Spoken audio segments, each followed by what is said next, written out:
মাথা কেমন জানি ঝিন ধরে আসলো। আমি আর কিছুই বুঝতে পারতেছিলাম না। দিকে আবার 2200 টাকা কিস্তি। ওরে আল্লাহ, আজকে আবার বাসায় মেহমান আসছে।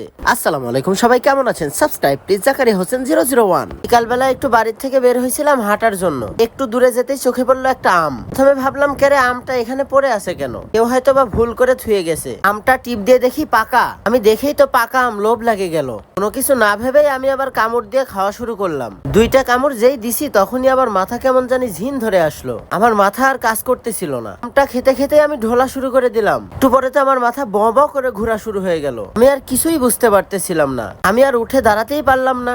ও আল্লাহ, যে পরিমাণ গরম আমার আর সহ্য হচ্ছে না। কি যে করি, মাথাও ঘুরাচ্ছে। এইদিকে বাড়িতে অনেক টাকার দরকার, এইদিকে এক গাদি টাকা কিস্তি, এইদিকে আবার গাড়িটা সারাইছি।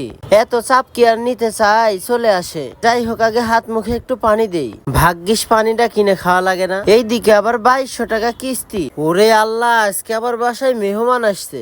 আমার তো মাথা এখন আরো ঘুরে গেল। উফ, কি করব এখন? ধুরু, অত চিন্তা করে লাভ না, আগে রেস্টলি তারপর দেখবনি।